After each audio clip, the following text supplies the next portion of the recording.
15 years ago. I got three beautiful young children. I got Wyatt, he's in the 8th grade. I got Casey, he's in the 6th grade. I got Red, he's in the 2nd grade.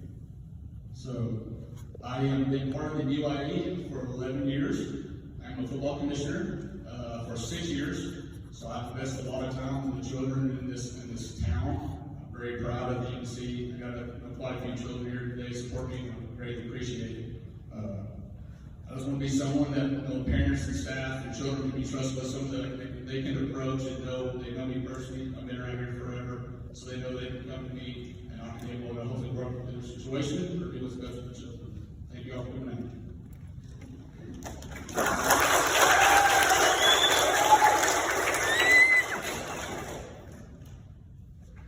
Hi, I'm Deb Spencer. We have lived in Boyd for 8 years, and I'm very happy to be here. I grew up in a very small town. I'm not from Texas originally. I grew up in Missouri, but it was a very small town with a very small school district, very similar to Boyd. And so whenever we came back in this direction, and I was actually working as the center manager for Early Head Start in Decatur. And I was the team manager with Boyd. And for whatever reason, I ended up coming down here more than she came to Decatur. But I said, I came home, went home to my husband and said, we need to move to Boyd. I really like this town. This is very much like what I grew up in, and I'm anxious to get back to it. And we did find our property here and have thoroughly been loving it.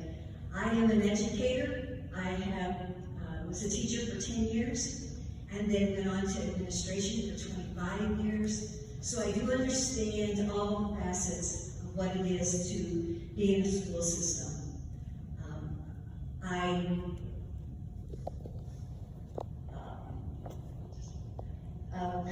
Sorry, I'm a little nervous tonight.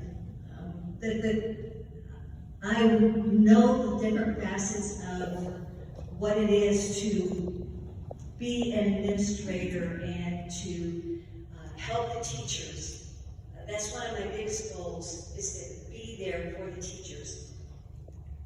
They run on a very low budget within their classroom, and they just need help, and that's what I want to do. I absolutely love my children. That's why I'm doing it. I love children, and they tend to run to me as well. I am the children's minister at our church, at Rock Island Family Church. Have been for 4 years now, and I thoroughly enjoy working with the children every week with their curriculum. So, thank you very much.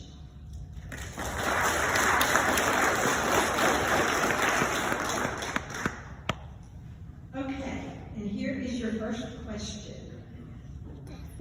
Please name 2 roles or responsibilities of the Boyd ISD School Board and elaborate about them.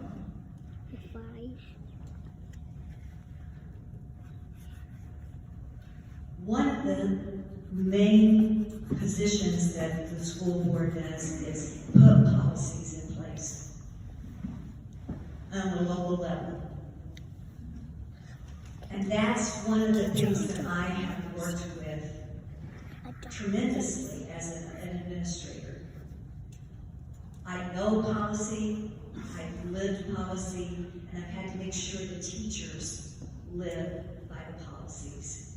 Policies are the rules. I always say this.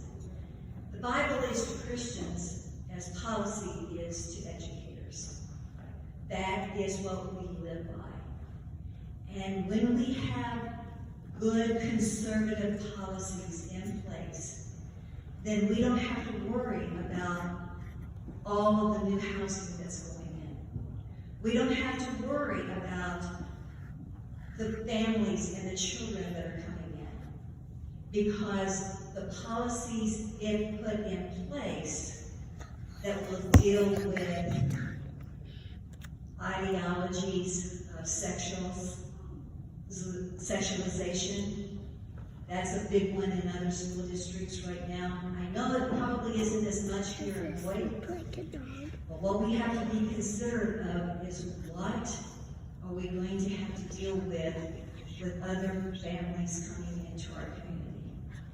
And I hate to think that that's something we are going to have to do, but in fact, we must be on top of that. We need to make sure that CRT is in no way allowed in our schools in any level. I am a very conservative candidate, and I want to make sure that we do things the way we're supposed to. All right, let me repeat the question. Please name 2 roles or responsibilities of the Boyd ISD School Board and elaborate about them. So the Boyd School Board actually has 2 jobs. First one is to hire our superintendent. That's their job. They get the superintendent check, make sure he's following policies that's put in place. Number 2 is that they also approve a budget. So they help approve a budget. They don't write the budget, they approve the budget that's put in place. So that's kind of the 2 responsibilities for the school board. Thank you both.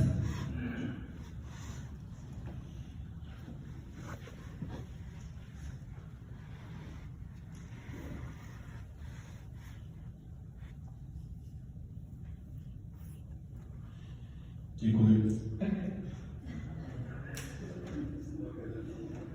All right, our second question, Mr. Lambert, we'll start with you. What strengths will you bring to the Boyd School Board, and how will those strengths be an asset to our schools? Good question. So my strengths, like I said earlier, so I actually have 2 jobs. So I am the owner of a small business here in Boyd. So I do understand as far as budgeting and staying within budget for certain things. So with the growth coming to Boyd, which we all know is coming, 600-700 homes behind the school here. Now there's around 60 of them, I believe, last time I checked, that have already sold. For each household, so you're looking about more than 1.5 children per household. So I do understand construction, so that's kind of what I'm in, which there's people on the school board as well that do a great job at that as well. So yes, I understand the budget, I understand how to stay within the budget, I understand the construction for the growth that's coming to Boyd. That's one thing. Another thing that I feel like I can help is that I have a relationship with very, very many families in this community. So I understand what they want, I understand what's needed, I understand the values that these families have around here, and what the growth to help keep the core values of our small town, keep it here in Boyd. Sorry to get emotional. I believe here in growth. I really do. It means everything to me to keep our values what they are. Welcome people are moving in. We have to welcome with open arms. I will say that. We cannot shut them out. Bring them in. Let them be a part of us and who we are. Show them why we're great. Show them why we're Boyd Hills, and just help them understand and know what we have. But that's what I have to bring today.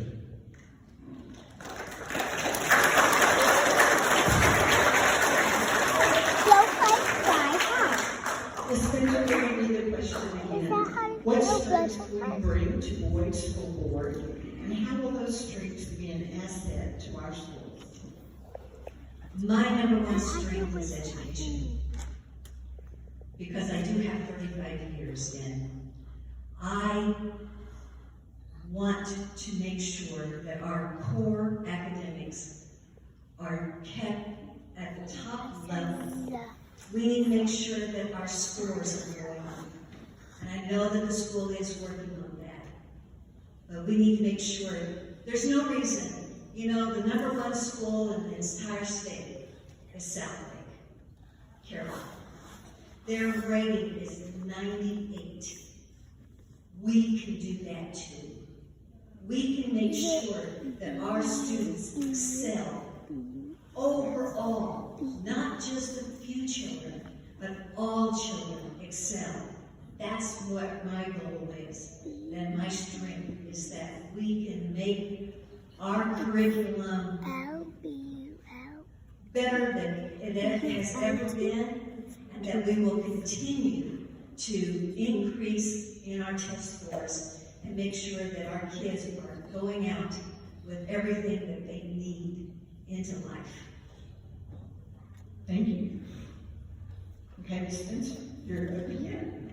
Our third question, what do you see as the number one goal our school board should strive to reach?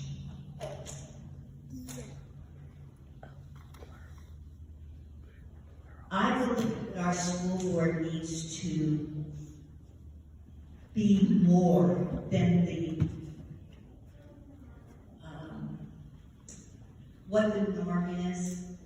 I see other school boards in the area, and I see them passing policies, I see them passing curriculum expectations, I see them working with their teachers, and that's my goal.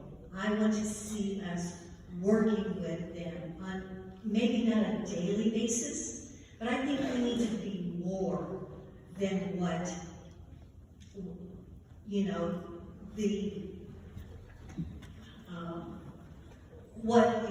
what it says that the school board is as far as TEKS is concerned. I think that we can achieve and look to excellence. One of the goals that I have for myself is that I would be there for the teachers. Not everything, but I want to make sure that they understand that I'm not just this board member that never darkens their door. I want to be there to help them in any way possible. You could ask any teacher that I've ever had that I've administrated, and they would know that they would tell you that yes, she was in there cutting whatever. She was in there pasting whatever. She was doing bulletin boards because I'm there to help the teachers. Thank you. Mr. Lambert, what do you see as the number one goal our school board should strive to reach? Well, okay, good questions. So there's several things that I think. The first thing that I would like to say is number one goal is we have to keep kids safe. Meaning we have to keep them safe from stuff from the outside coming in, ideologies and things like that. We need to keep our kids safe. To me, as the number one, like I said, we have to just make sure our grades, like, I know our school board right now is doing an amazing job. 2 years ago, I think, before COVID, our school graded as an F. But with the school board members, the school board, and the superintendent stuff we've had lately, I know our grades now have increased to E, so that's great. We need to make sure we continue to grow that into the level it needs. Give the teachers and staff what they need so they can succeed. I know that we're limited, though, based off of budget. Compressed tax rates and stuff, so I know that we are limited on this stuff, but we have to do what we can do for staff and, like I said, keep our kids safe. I mean, that's, to me, is a big priority with the school board, and also with other families and board. Thank you. Thank you, sir. Mr. Lambert, our fourth question. Should the school board admin offices, everyone within the district, be transparent about money and where it is spent? Should the school board and the admin office be transparent about money with everyone within the district? It's a good question. So, yeah, I mean, I think they should let people know, at least their tax dollars, you should know where to go. But if I recall, I believe that you can actually go look that up and you can kind of see, you come to school board meetings and stuff, they actually talk about money, where it's spent. But yeah, I think that it should definitely let people know where the money's going. I mean, I know me personally, as a small business owner and also a resident of Boyd, I would like to know where my money's going, know where we're paying taxes. Make sure it's used for the correct things, as far as for the teachers and again for the children and stuff. But yes, ma'am. Thank you. Ms. Spencer, I'll repeat the question. Should the school board, the admin offices, everyone within the district be transparent about money and where it is spent. Absolutely. That we cannot hide anything. Our money comes from our entire community. Every one of you has a stake in what the school board does or what the school district does. And we need to make sure that we are completely open with them. Now, I understand that when it comes to HR, that is a little bit of an iffy subject, but we can at least know what the overall amounts are for salaries. But otherwise, we need to be open to everything for the community. Thank you. Ms. Spencer, our fifth question. Should a school board member answer to the parents in the district or the state and federal government? And feel free to expand and explain your answer. Would you repeat that, please? Yes. Should a school board member answer to the parents in the district or the state and federal government?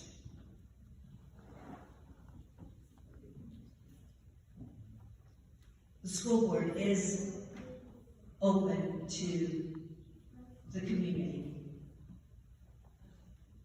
I believe it's the best way to ask questions is to come to the school board meetings. I know this last time that I was at the school board meeting, I was the only one there. And I think we as a community need to really dig in and be a part of that school board meeting so that we know what's going on. I think that's very important. We need to be active in everything that we do. As far as the state and federal, we as a board answer to the state level and any federal that might come in, but very little federal ever comes actually to our doors. But we still have to be open to them as a board, not as, I would not think at that point as an individual. Anytime you're talking to the state or to the federal, then you're talking to them as a board, collectively. Thank you. Mr. Lambert, should a school board member answer to the parents in the district or the state and federal government? All right, first part of the question, answers to the public. Yes, that's why I think it's good to have somebody on the board that people know they feel comfortable with coming and approaching. Again, I know a lot of people in the town. I know even if I get on the school board or if I don't get elected on the school board, I still get asked questions all the time. And I feel like I'm so involved in the community through several things. So, yes, I do feel like we need to answer to the public. I agree with that. Now, as far as the state and federal, again, I feel like there needs to be a decision the school board makes that relates to the superintendent. As far as the superintendent can communicate directly with them, but as far as someone on the school board answering directly to the state or federal, no, I don't say that needs to go through the right protocols. The school board as a whole needs to agree and with the superintendent, let the superintendent take the approaches it needs for that. Thank you. This concludes our first part of the questioning. So if you would like to turn in